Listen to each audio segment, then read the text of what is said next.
बिल्कुल, बिल्कुल। एक बार चलेंगे राजेश के पास। देखिए राजेश, अब बाकी के जो पिछले के अगर जो नई पार्टियां बनी उन पे हम नजर डालें तो कोई इतना सक्सेस नहीं रहा। लास्ट 2018 में हनुमान बेनीवाल ने वो कदम उठाया, 3 उनके विधायक जीते। लेकिन फिर जिस तरीके से पूरा घटनाक्रम हुआ और आखिरकार 2023 में उनके पास सिंगल विधायक वही बचे हैं। तो मतलब कहाँ आप आगे बढ़ते हैं, 3 विधायक जीतते हैं, आप सांसद बनते हैं, फिर अगले उन्हीं 5 सालों में आपके पास एक सांसद भी नहीं है और आप एक महज एक सीट पे सिमट जाते हैं। राजकुमार राउत जो हनुमान बेनीवाल के नक्शे कदम पे चले कि भाई ठीक है, उनके 3 विधायक जीते, इस बार उन्होंने ताल ठोक दी लोकसभा के लिए। और देखिए हनुमान बेनीवाल को बीजेपी के साथ जाना पड़ा, इनको मजबूरी हो गई कांग्रेस के साथ जाने की। अब कांग्रेस की मजबूरी है या इनकी मजबूरी है, वो जनता तय करेगी, जनता बता देगी अपने वोट के जरिए। लेकिन किसी ना किसी की तो मजबूरी थी। तो क्या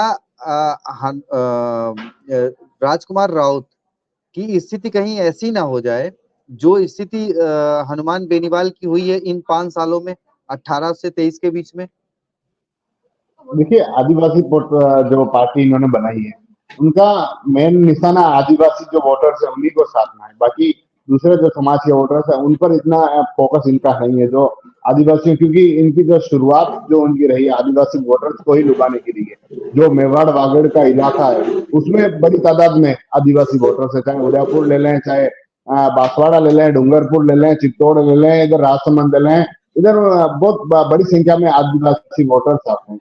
तो उन आदिवासी वोटर्स को साधने के लिए, क्योंकि इनके मुद्दे हैं मेन आदिवासी लोगों को ही साधने के। पहले बीटीपी बनी थी, वह इसी बीटीपी भी इसीलिए बनी थी, भारत ट्राइबल पार्टी, जिससे कि आदिवासियों को साधा जा सके। पहले पहले भी इन्होंने 2 सीटें जीती थी इससे पहले विधानसभा चुनाव, और अब की बार इन्होंने 3 सीटें जीती है। तो कहीं क्योंकि पास में इनके गुजरात का बॉर्डर लगता है, तो वहां की जो सीटें गुजरात से सटा जो इलाका है उनको कैसे साध सके, क्योंकि इनका निशाना सिर्फ अब डूंगरपुर और बांसवाड़ा ही नहीं है, इनको उदयपुर हो, चित्तौड़ हो, राजसमंद हो, मेवाड़ की जो सीटें आ रही है, और उसके बाद जो गुजरात से सटी सीटें वह भी ये लेना चाहते हैं। उनका मतलब ये है कि आदिवासी जो वोटर्स है उनके लिए कैसे उनको साधा जाए। और खास कर इनका जो है, जैसे अब बता रहे थे कि हनुमान बेनीवाल की पहले 3 सीटें रही थी, फिर वो सांसद बने, फिर अब उनको गठबंधन करना पड़ा। लेकिन यहाँ भी अब कांग्रेस ने हालांकि मजबूरी से अपना गठबंधन किया, उन्होंने कहना है लोकतंत्र बचाने के लिए। लेकिन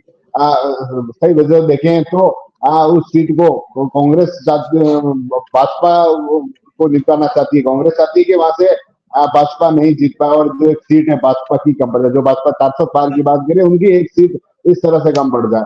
लेकिन भारत आदिवासी पार्टी किस तरह, क्योंकि पहले भी जब अशोक गहलोत की जब सरकार जब उस समय रही थी, तब उन्होंने उस समय जो राजकुमार होते उन्होंने काफी एक बार दूरी बना ली कांग्रेस के। काफी पहले अशोक गहलोत के खास माने जाते थे, लेकिन उस समय इन्होंने दूरी बना ली, लेकिन फिर इन्हें वापस जाना पड़ा था। तो एक मजबूरियां रही, लेकिन अब इनका खास फोकस विशेष आदिवासी वोटर्स पे। और जो जिले की अगर हम बात कर रहे हैं तो उदयपुर, चित्तौड़, डूंगरपुर, बांसवाड़ा और राजसमंद हो, चित्तौड़ हो, और उधर गुजरात से सटा इलाका, यानी 6 से 7 जिले ये कवर करना चाहते हैं, और 4 से 5 लोकसभा सीट है इनका।